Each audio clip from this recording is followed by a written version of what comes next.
බැංකු ගිණුම ලින්ක් කරගත්තයින් පස්සේ ඔයාලට පුළුවන් මේක ඔන්ලයින් දාන්න. මේ විදිහට ඔන්ලයින් දාලා ඔයාලට පුළුවන් ඔයාලට හයර් ලබා ගන්න. එතකොට මේකෙදි විශේෂයෙන් මම මතක් කිරීමක් කරනවා.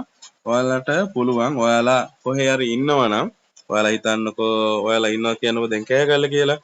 එතකොට කෑගල්ල ඉඳන් ඔයාලගේ මොකක් හරි අවස්ථාවයක් තියෙනවා ඔයගලන්ට කොළඹ යන්න.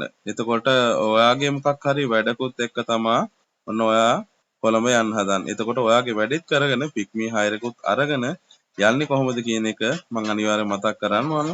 මේකට කියන්නේ පික්මි ඩිරෙක්ෂන් හයර් කියලා. ඔයාට යන ඕනම පැත්තකට ලොකේෂන් එක දාලා හයර් එකක් අරගෙන ඒ වගේම හයර් එකක් අරගෙන අපිට තමන් ඉන්න පැත්තට එන්න පුළුවන්. මේක කරන්න නම් මුලින්ම ඔයාලා මෙතනින් මේ ඉරිකෑලි දෙකක් දෙපැත්තට තියෙන උඩ අන්න ඒක ටච් කරන්න. මෙතනින් ඔයාලට බලා ගන්න පුළුවන් ඔබගේ පළමු ඩිරෙක්ෂන් හයර් එක සැකසීම කියලා.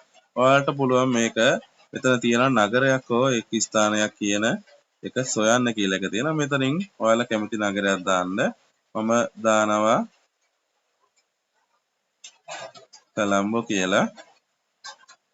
එතකොට ඔයාලා පුළුවන් ඔන්න බලා ගන්න පුළුවන් කොළඹ කියලා තියෙනවා. මේ වගේ ලංකාවේ ඕන තැනක ඔයාලා ලොකේෂන් දාන්න පුළුවන්. මෙතනින් ඔන්න කොළඹම කියලා මම දාලා තියෙනවා. එතකොට මේක මේ ඊතලෙන් ඔයාලට ඕන තැනකට අරන් යන්න පුළුවන්. මෙනු වල උනත් මේක ඇදගෙන යන්න පුළුවන්. මේකදී මේක තහවුරු කරගන්න ගමනාන්තය සකසන්න කියන එක මේ පැත්තට අදින්න තියෙන්නේ.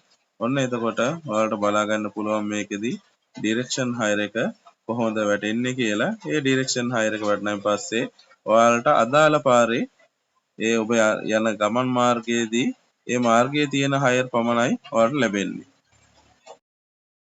ඔන්න දැන් ඔයාලට බලා ගන්න පුළුවන් මේ ඩිරෙක්ෂන් 6ක සක්‍රිය වෙලා තියෙන්නේ.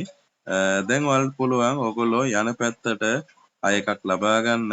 එතකොට මේකෙදි ඔයාලා අනිවාර්යයෙන්ම මතක තියාගන්න ඔයාලට මේ 6ක වදින්නේ ඔයාලා යන පැත්තට විතරයි. ඒ වගේම ඔයාලට කොහේ හරි ගිහිල්ලා ආපහු එද්දි තමන් ඉන්න ඕනම තැනකට මේ ලොකේෂන් එක දාගෙන යන්න පුළුවන්.